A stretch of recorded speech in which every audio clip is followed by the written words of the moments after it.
Last class we have started with refraction, ये सब हम लोगों ने लास्ट क्लास में किया था। तो मैंने आपको बताया था there is something called as optically rarer medium and there something called as optically denser medium.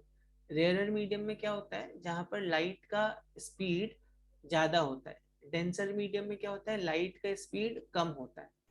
ठीक है, एज यू कैन सी। ठीक, तो अभी देखो ये इंसिडेंट रे है। ठीक, अब यहाँ पर देखो क्या होता है, एक चीज मैंने लास्ट क्लास में बताना भूल गया था आपको, यहाँ पे जल्दी से बता देता हूँ। यहाँ पे जब लाइट यहाँ इस दो मीडियम के इंटरफेस पे पड़ती है, some of the light gets reflected. ये बहुत ही कम रिफ्लेक्शन है। अभी सपोज यहाँ पे 100% इन लाइट का इंटेंसिटी है, so may be 5% of the light it will get reflected and 95% of the light will get refracted. यहाँ पे प्योर रिफ्रैक्शन कभी नहीं होता है। ठीक है, ओके। तो नाउ भी यहाँ पर क्या हो रहा है, लाइट इज गेटिंग रिफ्रैक्टेड। समझ में आ रही बात, लाइट इज गेटिंग रिफ्रैक्टेड। और यहाँ पर देखो नॉर्मल, नॉर्मल से क्या होगा, it will bend towards the normal. ठीक है, यहाँ पर क्या होगा, it will bend away from the normal. समझ में आ रही है, डेंसर से रेयर जाएगा तो it will bend away from the normal, as you can see. Okay, तो मैं इस पजल को डिस्कस करता हूँ अभी आपके साथ। ए से बी जाना है, land water land, you have to take the shortest path. Very interesting solution to this puzzle actually, and it is related to optics. Okay, तो फिर हमने क्या देखा था, हमने देखा था कि रिफ्रैक्टिव इंडेक्स को हमने पहले डिफाइन करने की कोशिश किया था, करेक्ट। तो हमने हमने ये देखा था कि अभी सपोज मेरे पास दो लाइट बीम है, this one and this one. अब देखो लाइट बीम कैसे चलती है बच्चों, लाइट बीम जब सपोज ये एक लाइट है और ये दूसरी लाइट है, ठीक है। इस लाइट बीम में अगर इस लाइट बीम में अगर हम इस लाइट को एक ऐसा यहाँ पर हम इन इस पॉइंट और इस पॉइंट को ऐसे कनेक्ट कर देते हैं। ठीक है, कनेक्ट मतलब क्या, इस लाइट और इस लाइट को हम कनेक्ट कर देते हैं using a line and such that it is perpendicular to these two light rays. This is perpendicular to these two light rays. ठीक है, तो अभी अगर ये इसको परपेंडिकुलर है, ठीक है, तो ये वाला पॉइंट और ये वाला पॉइंट हमेशा साथ साथ में चलेगा ना। ये वाला पॉइंट और ये वाला पॉइंट हमेशा साथ साथ में चलेगा। ठीक है कि नहीं है। तो अब यहाँ पर देखो ये वाला sir point, only till refraction. नहीं, ये हमेशा बीम में हमेशा ये वाला पॉइंट साथ में चलेगा। Even after refraction also if you see, even after refraction also if you see, जब ये बीम यहाँ पर ऐसे आ जाएगी तो ये बीम थोड़ी सी चौड़ी हो जाएगी। ठीक है, चौड़ी हो जाएगी बीम, और यहाँ पर भी सेम चीज होगी। यहाँ पर भी ये वाला पॉइंट और इसका जो परपेंडिकुलर ये वाला पॉइंट है, ये दोनों पॉइंट हमेशा साथ साथ में चलेंगे।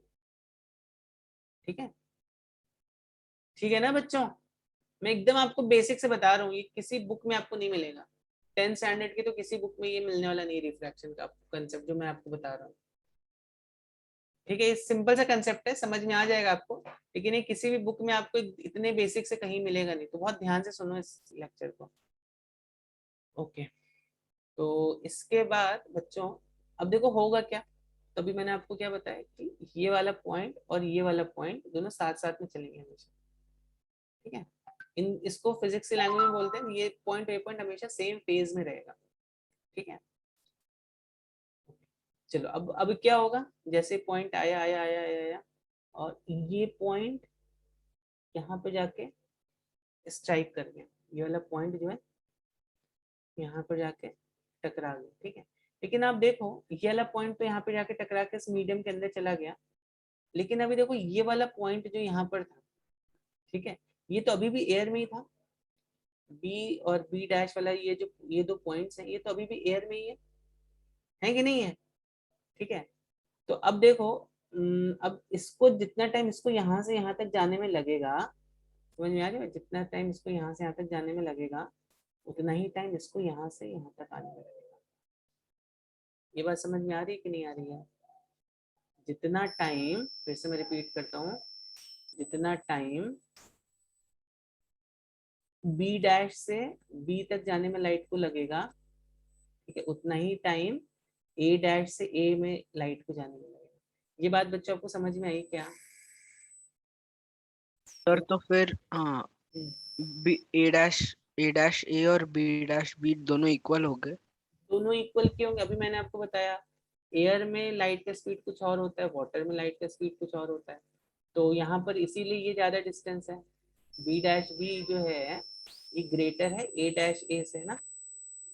तभी तो हाँ यहाँ पे इसका स्पीड ज्यादा है, मतलब ये ज्यादा डिस्टेंस टी टाइम में कवर करेगा, ये कम डिस्टेंस टी टाइम में कवर करेगा, है कि नहीं है? अगर एक ऑब्जेक्ट उसका स्पीड 10 मीटर पर सेकंड है, एक ऑब्जेक्ट है 8 मीटर पर सेकंड है, तो दो सेकंड में कौन ज्यादा डिस्टेंस ट्रेवल करेगा? ऑब्वियस सी बात है ना, 10 मीटर पर सेकंड वाला, हाँ सर। ना?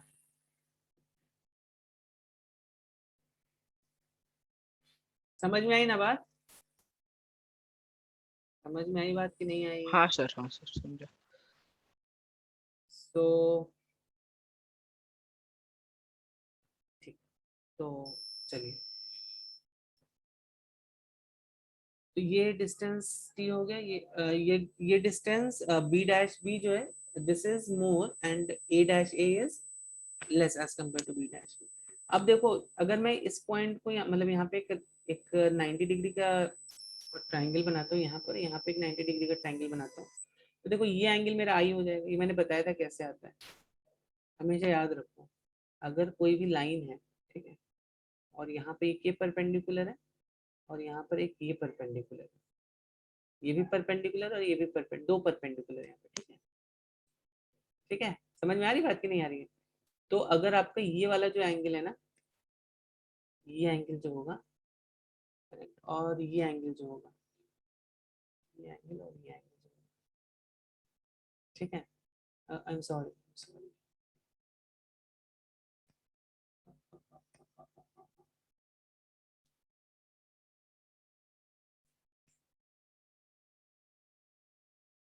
ये एंगल जो होगा और ये एंगल हमेशा सेम होगा, ठीक है?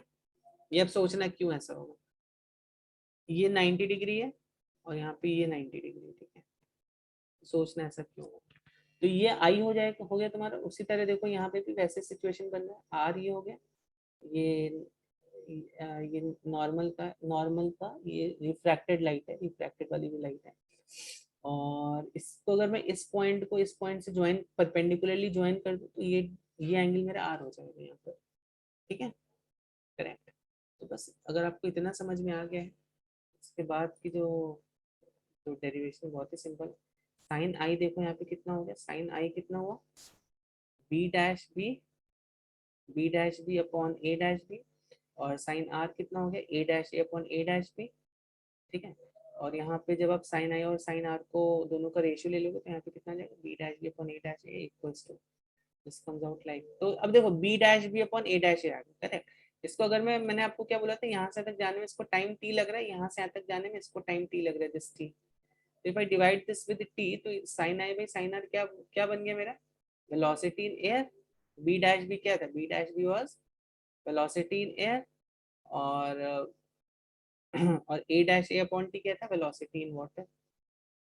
और ये actually this is the very basic, यहीं से आपका रिफ्रैक्टिव इंडेक्स का डेफिनेशन आता है कि रिफ्रैक्टिव इंडेक्स क्या है, it is velocity of light in air to that in water, ठीक है? सर या and which is also equal to sine i by sine. हाँ बोलो बोलो। सर यहाँ पे हमने एयर एंड वाटर एज्यूम किए हैं, लेकिन वो initially velocity of object in incident medium upon velocity of object in refractive, refractive medium, yes ऐसा ही होता है ना? Yes yes. मतलब लाइट कहाँ से आ जा रही है, अगर एयर मीडियम 1 से मीडियम 2 में आ रही है, तो आप बोलोगे वेलोसिटी इन मीडियम 1 तो वेलोसिटी इन मीडियम। मैं इसको लिख देता हूँ अच्छे से, चलो, ठीक है? तो we saw what was refractive index. अब यहाँ पे बहुत ध्यान से देखना, इसका नोटेशन अभी आएगा। तो सपोज अभी लाइट जो है मीडियम 1 से मीडियम 2 में जा रही है, अब यहाँ पे इसकी वेलोसिटी कुछ भी होने दो, यहाँ पे मान लेते हैं वेलोसिटी 1 है, यहाँ पे वेलोसिटी 2 है। तो अब हम क्या लिखते हैं, कैसे लिखते हैं रिफ्रैक्टिव इंडेक्स को, refractive index of 2 with respect to 1, this is the notation. इसको आप ऐसे भी लिख सकते हो, इसको आप ऐसे भी लिख सकते हो, ठीक है? This is the notation. तो इसको पढ़ते कैसे हम लोग, refractive index of medium 2 with respect to medium 1। समझ में आई बात? समझ में आई बात? Refractive index of medium 2 with respect to medium 1, इसको आप ऐसे लिखते हो, ठीक है। ये कई नोटेशन, तो मैं generally I prefer using this one, तो I will be using this throughout the discussion, ध्यान रखना। हाँ, बट आप इसको ऐसे भी लिख सकते हो।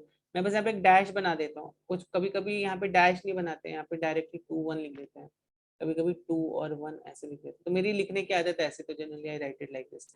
तो refractive index of medium 2 with respect to medium 1 कितना होगा? Velocity of 2 on velocity of 1। तो ये बात समझ में आई क्या? समझ में आई ये बात कि नहीं? तो फिर लास्ट टाइम आपने बताया था कि μ2 1 is equal to n1 upon n2, तो फिर वो n क्या होता है? हाँ बता रहा हूँ, अब सब बताऊँ, डोंट वरी। अब ये तो हो गई refractive index, there something also known as absolute refractive index, ठीक है। एब्सोल्यूट रिफ्रैक्टिव इंडेक्स, तो आर ए मतलब रिफ्रैक्टिव इंडेक्स। तो जनरली हम रिफ्रैक्टिव इंडेक्स जो है उसको किसके रिस्पेक्ट में निकालते हैं? Absolute refractive index is always Absolute. Taken with respect to air. WRT मतलब विद रिस्पेक्ट टू, ठीक है। तो जैसे भी सपोज यहाँ पर वाटर है, ठीक है, और यहाँ पर एयर है, तो जब लाइट वाटर से एयर की तरफ जा रही है, ठीक, तो आप बोलोगे, जस्ट आप इसको ऐसे लिखते हो, रिफ्रैक्टिव इंडेक्स ऑफ वाटर। यहाँ पे ये अंडरस्टूड है कि it is with respect to air, तो अब यहाँ पे विद रिस्पेक्ट टू एयर ऐसे लिखने की जरूरत नहीं है इसको। तो ये कितना हो जाएगा? This will B velocity in air upon velocity इन, इसको आप बोलते हो एब्सोल्यूट रिफ्रैक्टिव इंडेक्स। जनरली जो आपको दिया रहता है ना कि रिफ्रैक्टिव इंडेक्स ऑफ वाटर इतना है, रिफ्रैक्टिव इंडेक्स ऑफ ग्लास इतना है, तो उसको हम बोलते हैं एब्सोल्यूट रिफ्रैक्टिव इंडेक्स। समझ में आई बात की नहीं है? ठीक है। तो अभी देखो, जैसे फॉर इंस्टेंस अभी हमें लेना है थोड़ा सा ऊपर लो ना। हाँ, अभी जैसे सपोज हमें ऊपर जो जैसे मैंने लिखा था, refractive index of 2 with respect to 1, तो इसको आप क्या बोल सकते हो? क्या बोल सकते हो? Refractive index of 2 upon refractive index of 1. Now this means what? This means refractive index of medium 2 with respect to air, and this implies refractive index of medium 1 with respect to air. Sir, can we say that the refractive index is inversely proportional to the velocity? ये just एक ratio है, refractive index is just a ratio, ठीक है। तो यहाँ पर हम ये, because this not a property ना, आप डायरेक्टली प्रोपोर्शनल इनवर्सली प्रोपोर्शनल कोई फिजिकल क्वांटिटी के लिए बोलते हैं, तो जस्ट एक रेशियो है, ठीक है। अब डेंसिटी को बोल सकते हो, डेंसिटी जो रहेगा, अगर किसी ऑब्जेक्ट कीपिंग वॉल्यूम कांस्टेंट, अगर आपने मास बढ़ा दी तो डेंसिटी पर उसका इंक्रीज करेगा। So like this you can say for things जहाँ पे हम फिजिकल क्वांटिटीज को स्टडी करते हैं, ये तो एक रेशियो है, ठीक है। Okay, sir. ये हमने डिफाइन किया ना, ये रेशियो तो हमने डिफाइन किया। चलो, ये कांस्टेंट है, refractive index is a constant anyways. तो आई होप बच्चों समझ में आई आपको ये बात। तो फाइनली देखो यहाँ पर तो रिफ्रैक्टिव इंडेक्स को लिखने का तरीका क्या है? Refractive index of 2 with respect to 1, ठीक है, इसको v2 by v1 ऐसे लिख सकते हो। और फिर मैंने बताया एब्सोल्यूट रिफ्रैक्टिव इंडेक्स क्या होता है, this is always taken with respect to air. इसलिए एब्सोल्यूट रिफ्रैक्टिव इंडेक्स की जो वैल्यू होती है ना, ये हमेशा 1 से ग्रेटर होगी, क्योंकि एयर में लाइट का स्पीड सबसे ज्यादा है। फिर वाटर में ले लो, ग्लास में ले लो, और किसी मीडियम में लोगे तो लाइट का स्पीड डिक्रीज हो जाएगा, ठीक है। समझ में आ रही बात? तो एब्सोल्यूट रिफ्रैक्टिव इंडेक्स की वैल्यू जो होगी, it will be always greater than 1। तो अभी देखो, जैसे फॉर एग्जांपल अगर मैं बोलता हूँ रिफ्रैक्टिव इंडेक्स ऑफ ग्लास 3/2 है, रिफ्रैक्टिव इंडेक्स ऑफ वाटर 4/3 है, ठीक है, और लाइट सपोज ग्लास से वाटर में आ रही है, तो अब क्या होगा? What will happen?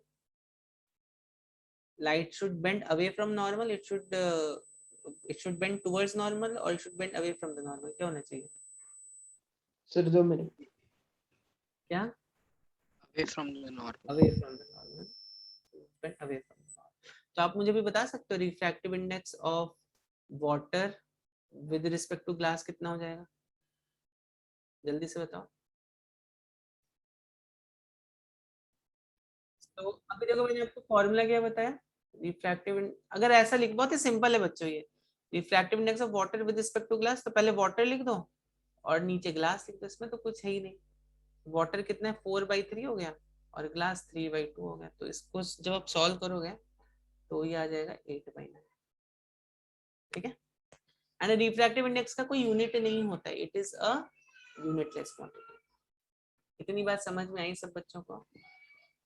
तब बच्चों यहाँ पर एक और रिलेशन है आपका म्यू का, that is refractive index.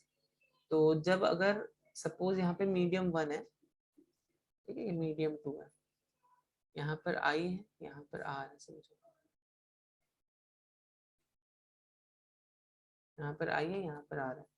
So when we say refractive index of medium 2 with respect to medium 1 कितना हो जाता है?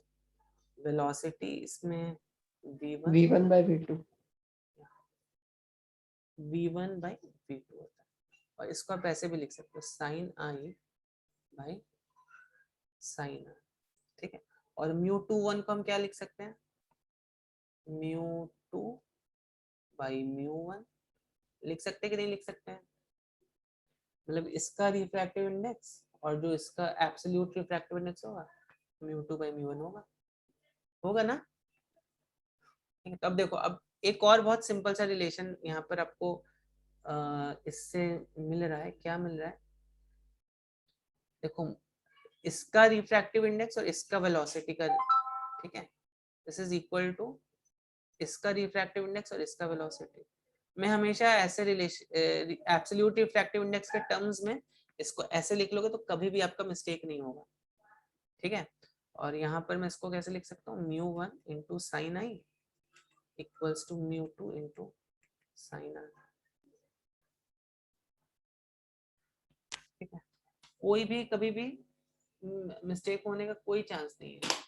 न्यूमेरिकल सॉल्व करोगे इस तरह से लिखोगे तो मिस्टेक होने का कोई कभी भी चांस नहीं है। ठीक है, इसको लिख, इस डायग्राम को ड्रॉ करके प्लीज राइट डाउन दिस, ये बहुत इंपॉर्टेंट पॉइंट है। ठीक है, इसको जल्दी से लिख लीजिए। सर अपने बच्चों in your state board book they have given notation like this, इसको भी ध्यान से समझ लो। उन्होंने कैसे बोला है कि आप इसको जनरली पहले तो म्यू को आप एन से भी रिप्रेजेंट कर सकते हो। म्यू जो है ये एक जो सिंबल है, आप इसको एन से भी रिप्रेजेंट कर सकते हो। तो they have given notation like this, तो एन उन्होंने क्या बोला है 1 and 2 लाइक दिस। मतलब अभी देखो इसका आप इसको ऐसे सोच सकते हो कि light is going from medium 1 to medium 2। ठीक है, light is going from medium 1 to medium 2। तो अब लाइट अगर मीडियम 1 से मीडियम 2 में जा रही है तो अब बताओ जरा किसका वेलोसिटी पहले लिखोगे? यही मतलब है ना, 1 and 2, light is going from medium 1 to medium 2। No no, v2 by v1 2 by v1 ऐसा है। v2 by v1 नहीं तो, लेकिन फिर यहाँ पे फिर मीडियम 1 से मीडियम 2 में जा रही लाइट तो फिर we can't write it like that ना। देखो आई एम सॉरी, लाइट अगर मीडियम 1 से मीडियम 2 में जा रही है, देखो ध्यान से सुनो, लाइट अगर मीडियम 1 से मीडियम 2 में जा रही है, ठीक है, तो रुको मैं इसको पहले यहाँ पे लिख देता हूँ। लाइट यहाँ पे किस मीडियम से किस मीडियम में जा रही है? लाइट यहाँ पे उल्टी जा रही है, लाइट यहाँ पे मीडियम 2 से मीडियम 1 में जा रही है। ठीक है, देखो यहाँ पे लाइट कैसे जा रही है? लाइट मीडियम 1 से मीडियम 2 में जा रही थी ना, जब मैंने इसको ये लिखा था μ21, यहाँ पे light was going from medium 1 to medium 2। ठीक है, तो यहाँ पे light is going from medium 2 to medium 1, तो मीडियम 2 का हम पहले लिखेंगे v2 by v1। ठीक है, समझ में आई बात की नहीं है? समझी बात की नहीं समझी? समझी। तो आप इसको भी फॉलो कर सकते हो, कुछ प्रॉब्लम नहीं है। बट अगर आप एब्सोल्यूट रिफ्रैक्टिव इंडेक्स के टर्म्स में देखोगे तो this equation is valid and this equation is also valid. एक बार फिर से बता दूं, देखो एक बार फिर से बता देता हूं, अगर आप कंफ्यूज हो गए हो फिर से फाइनली सुन लो आपकी बुक की नोटेशन के हिसाब से।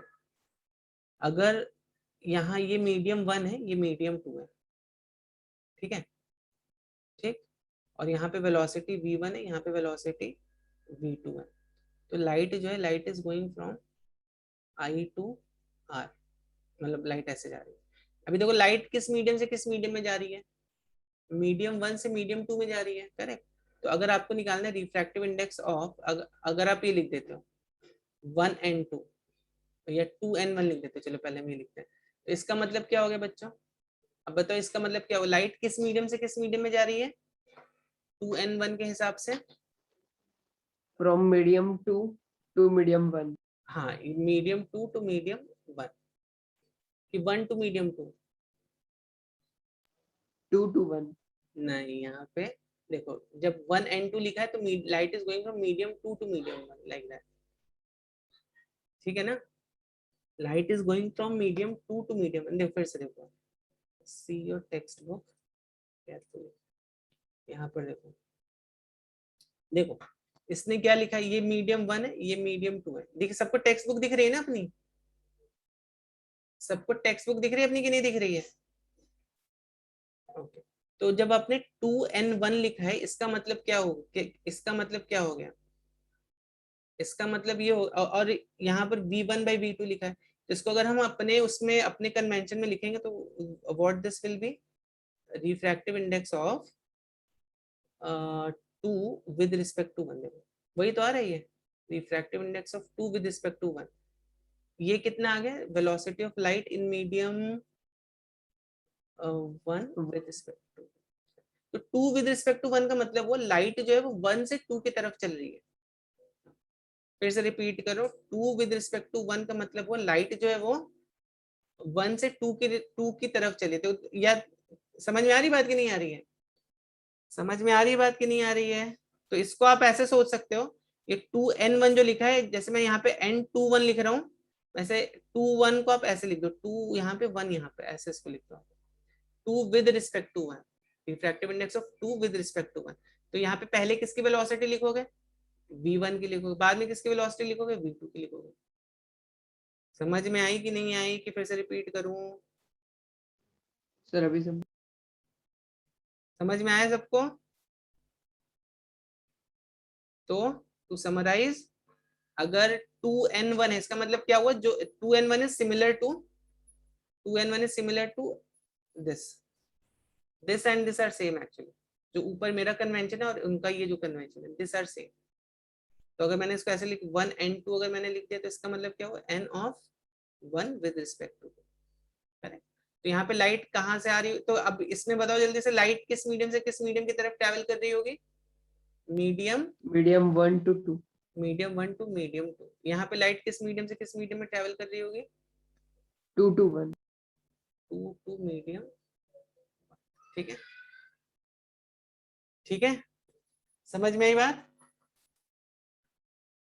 समझ में आई बात कि नहीं, हाँ सर। आगे बढ़े, समझा ना सब बच्चों को, तो आप एक कोई कन्वेंशन याद रख लो बस, ये ध्यान में रखो, अगर n21 है तो इसका मतलब होता है, n21 का मतलब होता है क्या होता है, किसके वेलोसिटी पहले लिखेंगे n21 में, अभी जल्दी से बताओ मुझे, n21 V2 में by V1, किसका, V2 by V1, v1 by v2. v1 by v2, yes, medium 1 से मीडियम 2 में जा रही है ना, ये आप देखो लाइट मीडियम 1 से मीडियम 2 में जा रही है, तो पहले हम v1 लिखेंगे फिर v2 लिखेंगे, समझ में आई, n12 में किसको लिखोगे, या विच इज आल्सो n1 and 2, इसको इसमें किसकी वेलोसिटी पहले V2 by लिखोगे, v2 by v1. v2 by, ठीक है, समझ में आई बात कि नहीं, तो आप कोई भी कन्वेंशन फॉलो कर सकते हो, ओनली थिंग इज आपको पता रहना चाहिए लाइट किस मीडियम से किस मीडियम में जा रही है, उस कन्वेंशन का मतलब क्या है, ठीक है, किसी को डाउट इसमें, कुछ डाउट बच्चों, किसी को, No sir. जल्दी से बताओ इसका आंसर कितना होगा,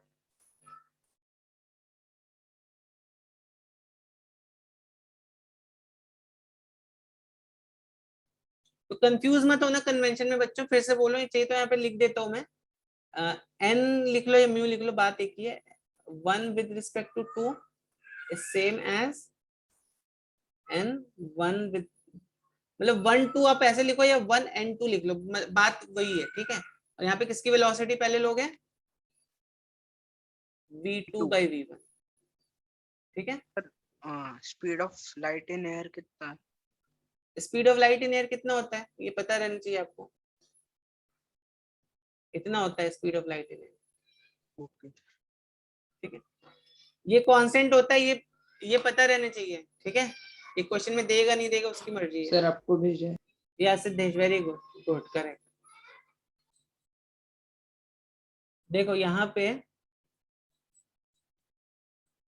speed of light in medium कितना दिया आपको, इतना दिया 1.5 into 10⁸ मीटर पर सेकंड ना, ओके। तो यहाँ पर हमें एब्सोल्यूट, मतलब यहाँ पर light should be coming from air to that medium, ठीक है। तो मीडियम 2 मेरा ये हो जाना चाहिए और मीडियम 1 मेरा एयर होना चाहिए। समझ में आ रही बात की नहीं आ रही है? तो light should be coming from air to that medium, आप इसको ऐसा समझो, करेक्ट। तो अभी what we will write, mu of मान लो जो भी मीडियम है विद रिस्पेक्ट टू एयर, ठीक है। तो यहाँ पर वेलोसिटी किसकी हो जाएगी, velocity in air upon velocity in that medium, simple, ठीक। तो एयर में कितना है, कितना स्पीड होता है 3 into 10⁸, इसको सी भी लिखते हैं, वेलोसिटी इन एयर को हम सी भी लिखते हैं, ठीक है। वेलोसिटी इन दैट मीडियम कितना है 1.5 into 10⁸, तो कितना हो गया 2 हो गया, सिंपल सा क्वेश्चन है, ठीक है। चलो एक और जल्दी से करते हैं इसको, हमने ना इसका सिमिलर क्वेश्चन किया था, ठीक है। तो जल्दी से इसका आंसर बताओ मुझे, 1 मिनट से कम टाइम में बताओ इसका आंसर। कंफ्यूज होने की एकदम भी बात नहीं है। यहाँ पे क्या बोल रहा है, रिफ्रैक्टिव इंडेक्स ऑफ ग्लास और वाटर दिया हुआ है आपको, refractive index of glass with respect to water बोल रहे हैं ना, तभी मैंने आपको बताया। तो आप इसको लिख लो, पहले आपको क्या फाइंड करना है, refractive index of glass with respect to water. इसको आप चाहो तो ऐसे आपके नोटेशन में आप इसको ऐसे भी लिख सकते हो, आप इसको आपकी अगर टेक्स्ट बुक से देखोगे तो आप इसको ऐसे लिखोगे ना, एन सॉरी जी एन, ठीक है। तभी मैंने आपको क्या बताया, mu of G with respect to water, how do you write it, mu of G with mu of water.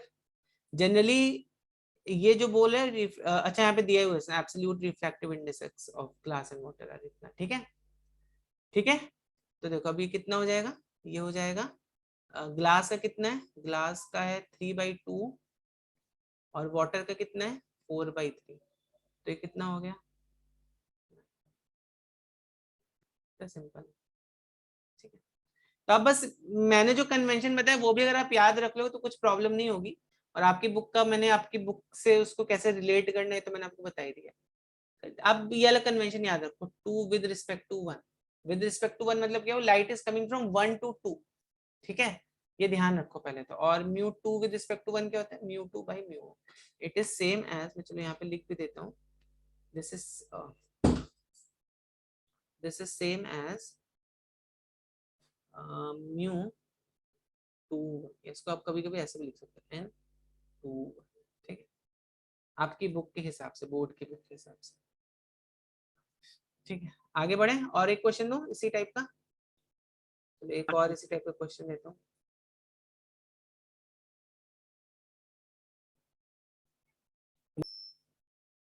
तो जल्दी से बताओ,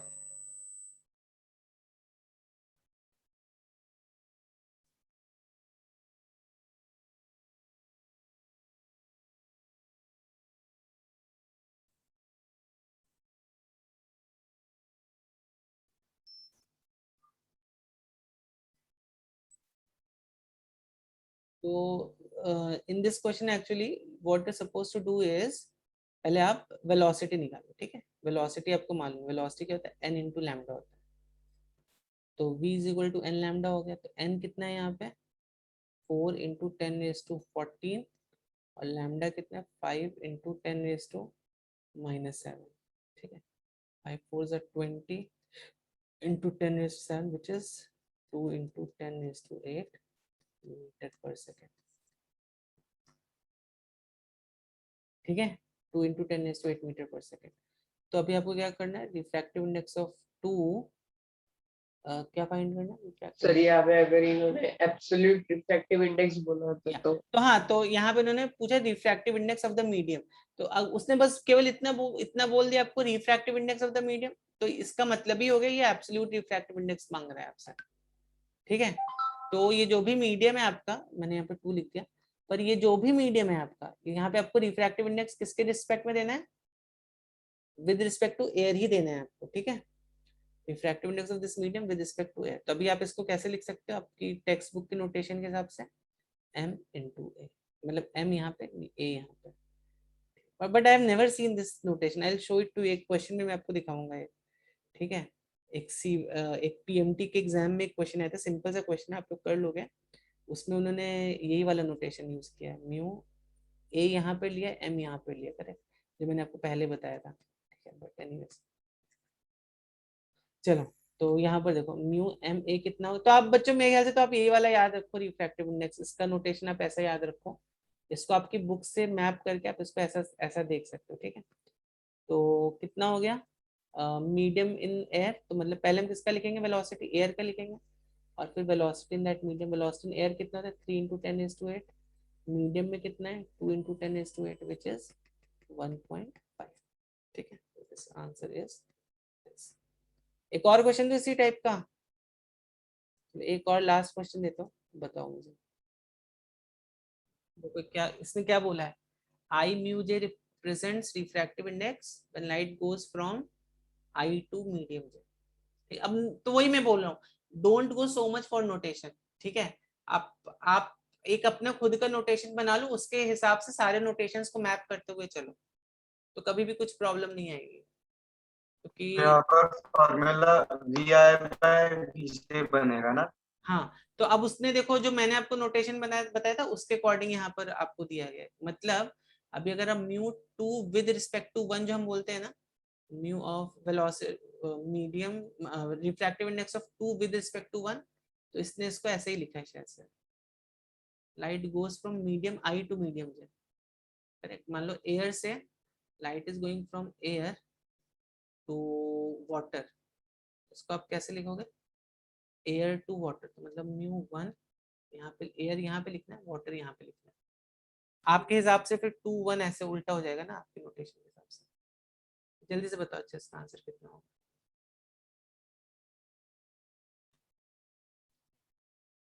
अब देखो यहाँ पर स्लाइटली नोटेशन चेंज हो गया, वही मैं बोल रहा हूँ, don't go so much behind the notation.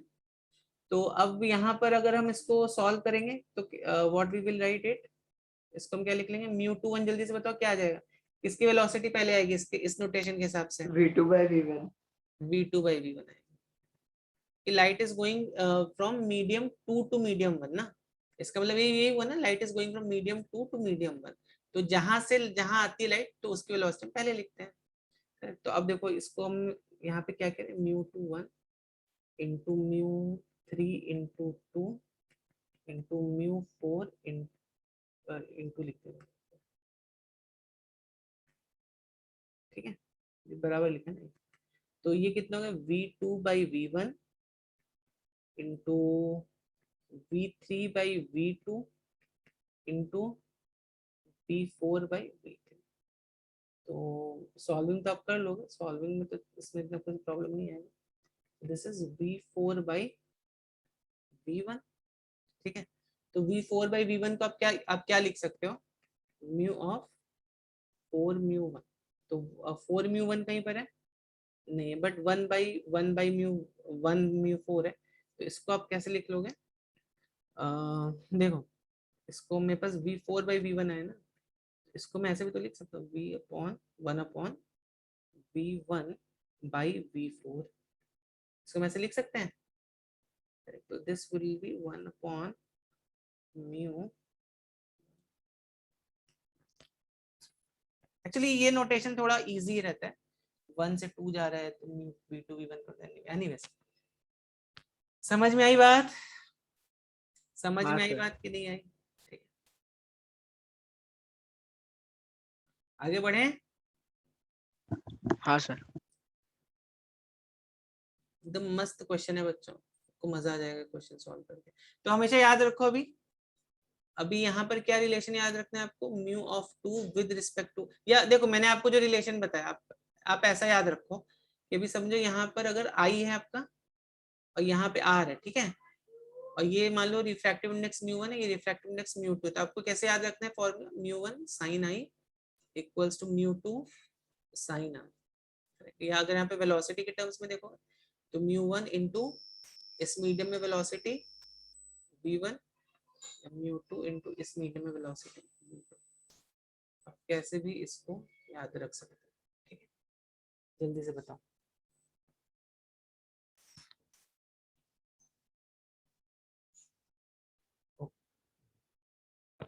Sir अभी फिर से भेजा है, वो सही है क्या? चलो देखते हैं, आई थिंक इसका आंसर बी होना चाहिए, लेट्स सी, मैं ऐसा प्रेडिक्ट कर रहा हूँ बिना सॉल्व किए, तो लेट्स सी इसका आंसर बी आता है कि नहीं आता है। तो देखो अभी पहले तो आपको क्या देखना है यहाँ पे 60 डिग्री पर आ रहा है, ठीक है। अब उसने क्या बोला, रिफ्लेक्टेड और रिफ्रैक्टेड, रिफ्लेक्टेड और रिफ्रैक्टेड दे आर क्या बोले, रिफ्लेक्टेड और रिफ्रैक्टेड आर म्यूचुअली परपेंडिकुलर। तो रिफ्लेक्टेड मान लो ऐसे हो गई, रिफ्रैक्टेड तुम्हारी ऐसे हो गई, और बोले रिफ्लेक्टेड और रिफ्रैक्टेड आपस में परपेंडिकुलर है, ठीक है। तब देखो ये कितना हो जाएगा, तो 60 हो जाएगा, 60 प्लस 90 प्लस 60 प्लस 90 प्लस कितना होना चाहिए यहाँ पे, 30 होना चाहिए ना, 30 होना चाहिए, होना चाहिए कि नहीं होना चाहिए, यस ना। हाँ सर। तो बस यहाँ पे रिफ्रैक्टिव इंडेक्स कितना हो जाएगा, अभी मान लो इसका रिफ्रैक्टिव इंडेक्स म्यू1 है, इसका रिफ्रैक्टिव इंडेक्स म्यू2 है, हमें किसका चाहिए। तो रिफ्रैक्टिव इंडेक्स जब भी बोले तो that means it's talking about absolute refractive index, ठीक है। यहाँ पर वो म्यूचुअल परपेंडिकुलर वो ऐसा क्यों लिया, ऊपर 60 और फिर 90 डिग्री? म्यूचुअली परपेंडिकुलर ऐसा क्यों दिया है, Because angle of नहीं, incidence is equal to diagram angle of diagram reflection. हाँ तो मैंने आपको बताया था ना, जब भी रिफ्रैक्शन होता है तो पार्शियल रिफ्लेक्शन होता है एंड रिफ्लेक्शन रिफ्रैक्शन दोनों साथ में होते हैं, ठीक है ना। रिफ्लेक्शन और रिफ्रैक्शन दोनों साथ में होते हैं, साइमल्टेनियस होते हैं, करेक्ट। तो दोनों होते हैं ना, दे आर कंपनी, मतलब what is the doubt exactly. Sir यहाँ पर रिफ्लेक्टेड रे के बाद 90 डिग्री ऐसा क्यों, मतलब उसको 90 डिग्री क्यों कंसिडर किया? देखो इसका क्वेश्चन में क्या दिया है, देखो जब भी आपका रिफ्रैक्शन होगा तो रिफ्लेक्शन भी होगा और रिफ्रैक्शन भी होगा, दोनों साथ में तो होंगे, है ना। रिफ्लेक्शन और रिफ्रैक्शन दोनों, रिफ्लेक्टेड एंड रिफ्रैक्टेड भी, ओके ओके। ठीक है, रिफ्लेक्टेड एंड रिफ्रैक्टेड, यस समझा ना, ओके। हाँ हाँ। तो अब हमें किसका फाइंड करना है, तो ठीक है, तो इफ एक सेकंड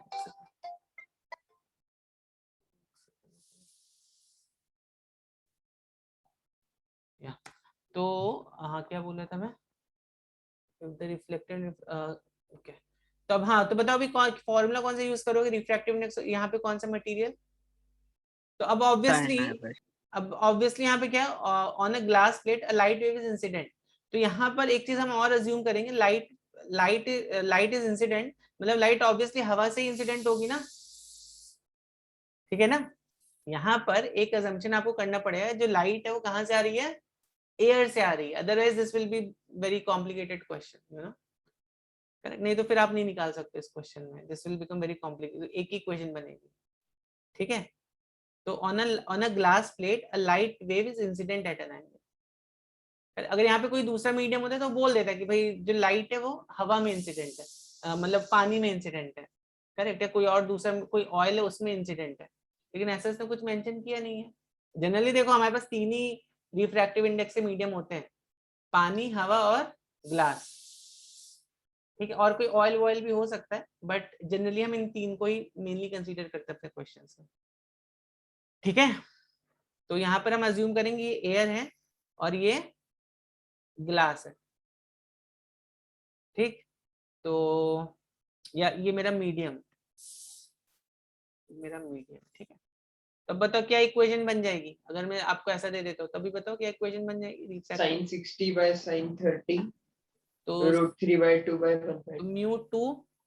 म्यू टू या म्यू, चलो ठीक है, मैं इसको will just write it like this, ऐसा मैं पहले लिखता हूँ, μ1 into sine 60 equals to μ2 into sine 30। तो साइन 60 कितना है? √3 by 2. Yes sir, sine 60 is √3 by 2। Sine 30 कितना है? 1/2। 1/2। अब हमें क्या लिखना पड़ेगा? μ1 by μ2 हमें आंसर देगा या μ2 by μ1 हमें आंसर देगा? आंसर के μ2 by लिए μ1. μ1 μ2 by μ2 और हमें क्या लेना है? μ1 by μ2 किसका रेशियो में रिफ्रैक्टिव इंडेक्स ऑफ 2 देगा? μ2 by μ1. μ2 by μ1। μ2 by μ1। हाँ सर। हाँ, μ2 by μ1 है। तो म्यू ऑफ 2, तो this can be written like which is μ2 by, तो μ2 by μ1 यहाँ से देखो कितना आ रहा है, μ2 by μ1 जब करोगे तो √3 आ जाएगा।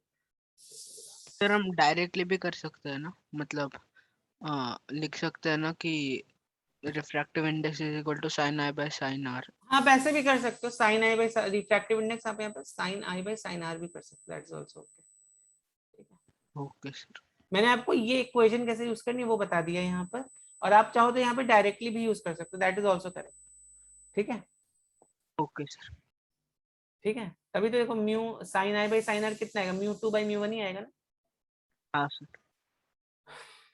ओके, तो बच्चों कन्वेंशन में इसी को स्नेल्स लॉ भी बोलते हो आप, इसको स्नेल्स लॉ बोलते हो, कन्वेंशन स्नेल्स लॉ। इसमें किसी बच्चे को कुछ डाउट है तो जल्दी से बताओ मुझे। आज तो हमने बहुत ज्यादा प्रॉब्लम सी की है, बट किसी बच्चे को कुछ डाउट किसी कंसेप्ट में यहाँ तक जो जितना हमने किया है? तो ये भी आपको ये बात समझ में आ गई, करेक्ट। तो इसके कुछ एप्लीकेशंस हैं, रिफ्रैक्शन के भी कुछ एप्लीकेशंस हैं। जैसे if I tell you application number 1, पहला देखते हैं। आप कभी भी अगर स्विमिंग पूल का सरफेस देखो, surface appears to be raised, surface of a swimming pool appears to be raised और not? Surface of a swimming pool appears to be raised. How do you account for this? Yes. ठीक है ना, तो it appears to be raised, तो why it appears to be raised? Okay, चलो देखो यहाँ पर, तो ये आपकी सरफेस हो गई, ठीक है। तो यहाँ से एक लाइट रे आई ऐसे, ठीक है, और यहाँ पे नॉर्मल हो गया,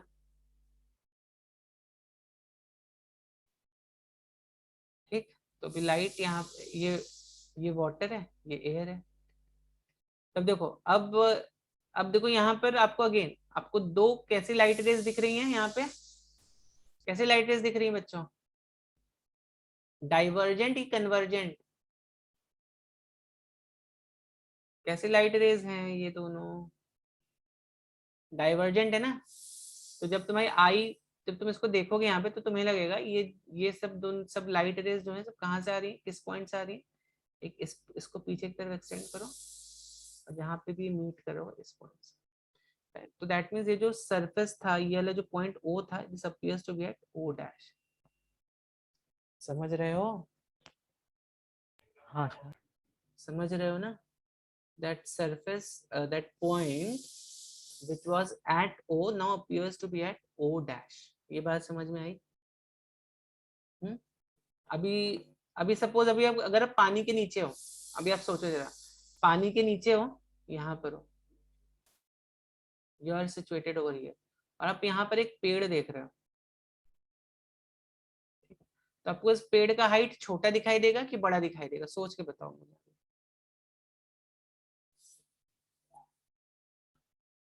तो अगर ट्री यहाँ पर है बच्चों, तो ये ट्री जो है ना, आपको एक्चुअली में ये ट्री बड़ा दिखना चाहिए। क्यों? देखो यहाँ पे लाइट ऐसे आई, मैं एक्चुअली रफ डायग्राम बना रहा हूँ, not making very accurate diagrams, तो जस्ट समझ लेना, you will get an approximate idea. तो आई है, तो आर विल बी कैसे, आर यहाँ पर ऐसा आ जाएगा, ठीक है। अभी चलो कोई दूसरी लाइट रे ले लेते हैं, यहाँ पर इसी पॉइंट से कोई दूसरी लाइट रे निकल रही है, this will be, हाँ ओके। तो देखो ये एंगल बढ़ गया, ये अभी यहाँ पे इससे तो यहाँ पर ये एंगल बढ़ गया ना आई डैश, तो ये आर डैश होगा, ये भी थोड़ा बड़ा ही होगा ना, ऐसा कुछ तो आएगा R dash। तो ऑब्वियस सी बात है, जब आप इसको यहाँ पे पीछे की तरफ एक्सटेंड करो तो देखोगे आप इसका जो हाइट है ये वाला पॉइंट अभी कहाँ पर अपीयर होगा आपको, this point appears to be over here, क्योंकि आई को तो हमेशा लगेगा ना ये लाइट स्ट्रेट लाइन में चल रही है एंड ऑल, तो आपको ये पॉइंट हमेशा इस पॉइंट पर, ए वाला जो पॉइंट है ए डैश आपको यहाँ पे दिखाई देगा, ठीक है। The size of the tree appears to be increased.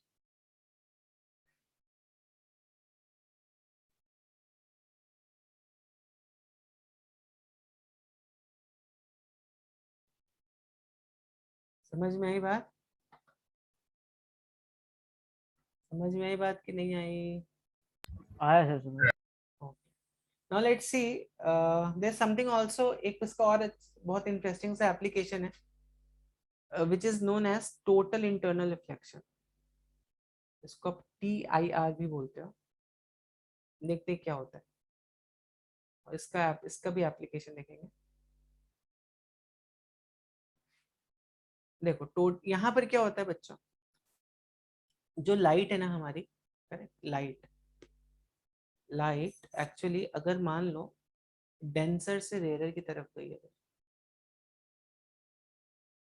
Light अगर डेंसर से रेयर की तरफ गई तो क्या होगा, तो it should be going away from the normal. अगर लाइट डेंसर से रेयर की तरफ गई it should be going away from the normal, ठीक है, ओके। सो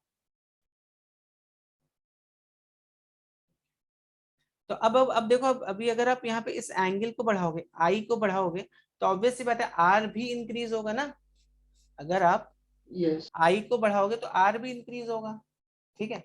तो होता क्या है, एक पर्टिकुलर वैल्यू पे, एक पर्टिकुलर वैल्यू ऑफ आई पे आपको यहाँ पर आर की वैल्यू जो है ना, एक पर्टिकुलर वैल्यू ऑफ आई पे आपको यहाँ पे आर की वैल्यू जो 90 डिग्री मिल जाती है। क्यों मिल रही है, देखो यहाँ पर अभी अगर मैं इक्वेशन लिखूं यहाँ पर, तो अभी आपको क्या मालूम है कि μ1 into sine i, μ2 into sine r, correct, μ1 into sine i equals to μ2 into sine r. यहाँ पे मान लो अब सबने आपने सब वैल्यूज यहाँ पे पुट करी आई की, करेक्ट, तो एक पर्टिकुलर वैल्यू ऑफ आई पे μ1 μ2 तो कांस्टेंट होगा, करेक्ट, तो यहाँ पे डिफरेंट डिफरेंट वैल्यूज ऑफ, अगर तुम आर को 90 डिग्री पुट कर दे तो साइन 90 कितना होता है, साइन 90 होता है हमारा 1, करेक्ट।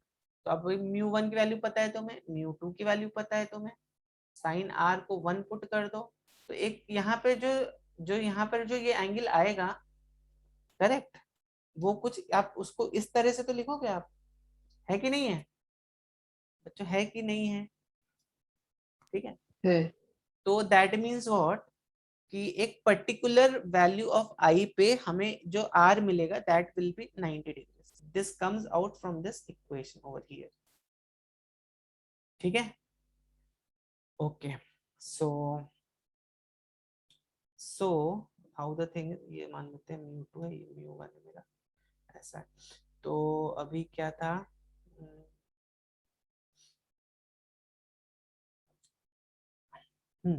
तो इस एंगल को हम क्या बोलते हैं, इस एंगल को बोलते हैं, this I is known as critical angle.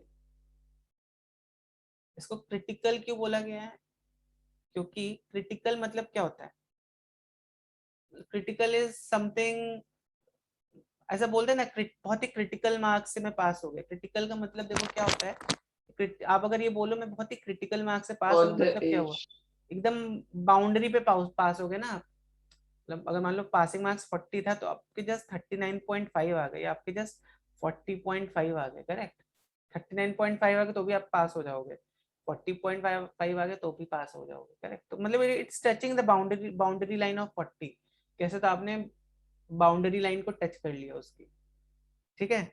तो that's the basically the meaning of critical. तो इसीलिए यहाँ पे इसको हम क्रिटिकल एंगल बोलते हैं कि जो लाइट है ना इट इज मतलब अब डिसाइड ही नहीं कर पा रहे हो कहाँ पर है, रेयरर में कि डेंसर में, तो इसकी बाउंड्री पर है लाइट। तो बाउंड्री कंडीशंस को जनरली हम क्रिटिकल वर्ड से डिनोट करते हैं। ठीक है ना, समझ में आ रही बात कि नहीं आ रही है? ओके। अब लेकिन अगर आप अब यहाँ पर आप क्या देख रहे थे, जैसे जैसे आप आई बढ़ा रहे थे वैसे वैसे आर बढ़ रहा था, तो इसको आई सी लिख देते हैं to distinguish it from other angles. अब मुझे बताओ जरा, अगर आप आई को, अच्छा यहाँ पर बच्चों क्या हो रहा था आपका, some of the light was getting reflected also. जैसे मैंने आपको पहले बताया कि जब भी रिफ्रैक्शन होता है तो रिफ्लेक्शन फिनोमेना साथ में होता है उसके। ठीक है, जैसे तो अगर मान लो यहाँ पे लाइट का इंटेंसिटी 100% है तो 5% ऑफ द लाइट में gate reflected and 95% of the light में गेट रिफ्रैक्टेड। ठीक है, ओके। तो यहाँ पर भी सेम चीज होगा, some of the light will get again reflected, some will get यहाँ पे refract with at an critical angle. अब मुझे बताओ अगर मैंने ये एंगल क्रिटिकल एंगल से भी बड़ा ले लिया तब क्या होगा? If this I is greater than critical 100% light will be reflected. yes, now in this case 100% of the light will be reflected। अब यहाँ पे अब लाइट की कोई चांस नहीं है कि बाहर चली जाए, तो यहाँ पे 100% रिफ्लेक्शन होता है, करेक्ट। और इस एंगल को हम इस angle obviously this angle is greater than critical angle and इस फिनोमिना को हम बोलते हैं टोटल इंटरनल रिफ्लेक्शन। ठीक है, I hope this makes some sense to you. तो कब हो रहा है टोटल इंटरनल रिफ्लेक्शन? जब angle of incidence is greater than critical angle, क्योंकि क्रिटिकल एंगल पे तो light is kind of making 90 degrees with your normal ना। अब इसकी वैल्यू अगर Sir, आप, but this will happen only then when the हाँ, और ये total object internal is reflection fully कब होगा? When light transparent. Is trying to go from denser to rarer. Rarer से डेंसर में कभी नहीं पॉसिबल है, करेक्ट। रेयरर से डेंसर में नहीं पॉसिबल है, तो दो कंडीशन आप लिख सकते हो टोटल इंटरनल रिफ्लेक्शन की। एक, light should be going from denser to rarer, जैसे यहाँ पे दिख रहा है डेंसर से जा रही है रेयरर की तरफ, correct. So light should travel from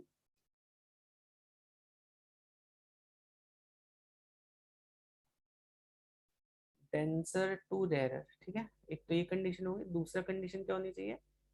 I should be greater than critical angle, तभी आपका टोटल इंटरनल रिफ्लेक्शन पॉसिबल। अब टोटल इंटरनल रिफ्लेक्शन के भी कई एप्लीकेशन है, जैसे डायमंड्स क्यों शाइन करता है आपको मालूम है? Why do diamonds shine? Diamond के केस में देखो, तो चलो अच्छा यहाँ पे एक कंडीशन पहले हम लिखते हैं फिर हम देखेंगे व्हाई डू डायमंड्स शाइन। तो सपोज मेरा रेयरर मीडियम मेरा एयर है, जनरली हम रेयरर मीडियम को एयर ही पकड़ते हैं, और डेंसर मीडियम में मान लो मेरा कोई मीडियम है जिसका रिफ्रैक्टिव इंडेक्स म्यू म्यू है, मान लो यहाँ पे इसका रिफ्रैक्टिव इंडेक्स म्यू है, यहाँ पे इसका रिफ्रैक्टिव इंडेक्स 1 है। ठीक है, सर एक मिनट थोड़ा ऊपर जाना, क्या क्या? एक मिनट थोड़ा ऊपर जाना और थोड़ा और और थोड़ा ब्रैकेट का लिख लो हाँ, लिख।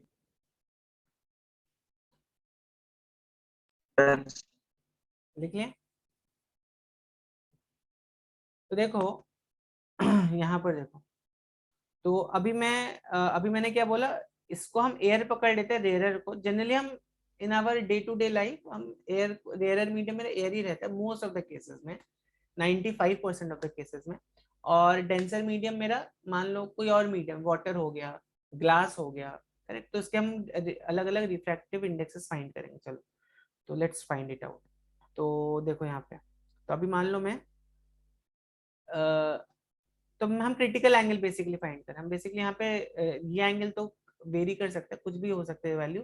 हम क्रिटिकल एंगल फाइंड करने की कोशिश करते हैं ग्लास में, वाटर में और डायमंड में। डायमंड का रिफ्रैक्टिव इंडेक्स 2 होता है शायद से, 2 पकड़ के चलेंगे डायमंड का रिफ्रैक्टिव इंडेक्स। ठीक है, चलो तो पहले हम देखते हैं कैसे इसको, तो हमें क्या फाइंड करना है बच्चों? हमें फाइंड करना है क्रिटिकल एंगल। क्रिटिकल एंगल देखो कैसे फाइंड करते हैं।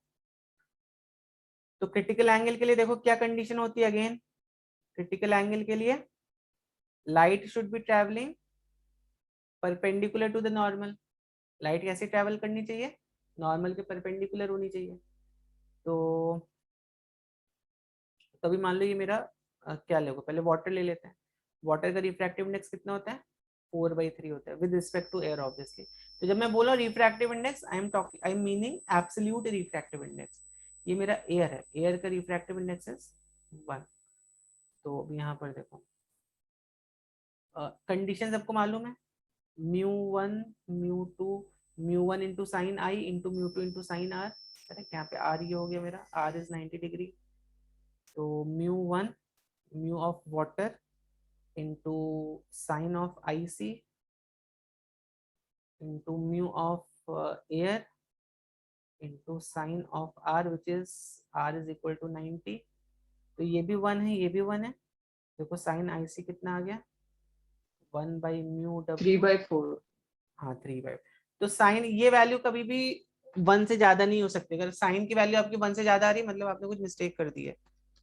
तो इसको चलो देखते हैं जल्दी से, ये डिग्रीज में ना यहाँ, तो this will B 48 point something. Correct, तो ये मेरा आईसी की वैल्यू यहाँ से आ रही है 48.6 डिग्रीज अप्रोक्सीमेटली। चलो इसी तरह हम फाइंड करते हैं, चलो ग्लास में हम देखते हैं कितना कितना इसका क्रिटिकल एंगल होगा।